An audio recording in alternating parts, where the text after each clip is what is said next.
Pirmado na ang kasunduan sa pagitan ng Estados Unidos at Iran.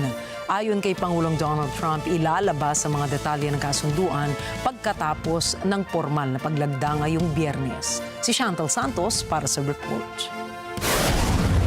Tiniyak ni US President Donald Trump na nalagdaan na ang kasunduan ng Iran at Estados Unidos.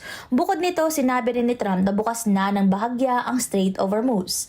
Lubos na magbubukas ito anya kapag natiyak ng ligtas sa mga mina ang daluyan. I'm very happy to say it's signed, the deal's all signed, and the strait is already partially opened. As you know, they're doing a little hunting for a couple of mines that they've already found, but it's essentially ships are starting to go out now. On Friday, it'll be completely opened.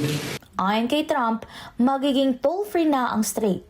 I don't think we're going to need much help because we have an agreement where it's going to be open, and it's toll-free. We had a little argument on that. It's toll-free, so I don't think we're going to need much help.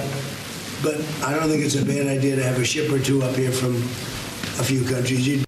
Gayunman, sinabi ng Iran na sisingil ito ng service fee sa mga barkong dadaan sa Hormuz.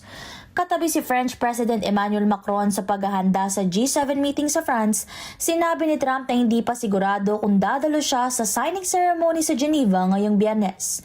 Gayunman, tiniyak niyang naroon si US Vice President J.D. Vance. Ayon kay Trump, gustuin man niyang ilabas ngayon ang mga detalye ng makapangyarihang dokumento, kailangan maghintay hanggang matapos ang formal na lagdaan.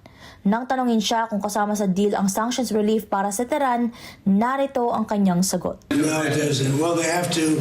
It's really a behavioral thing. If they do what they're supposed to do, that starts taking effect. Bagaman balangkas pa lang, minamarkahan ng deal ang pinakamalaking hakbang tungo sa pagresolba ng giyerang pumatay na sa libo-libo at yumanig sa merkado ng enerhiya.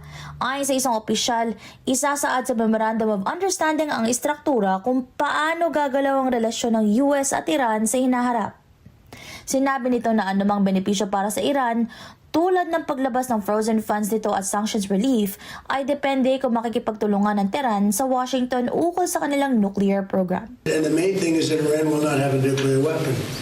They fully agreed to that with strong policing powers, and they won't have a nuclear weapon, which is what it was all about, because they probably would have used it if they had it.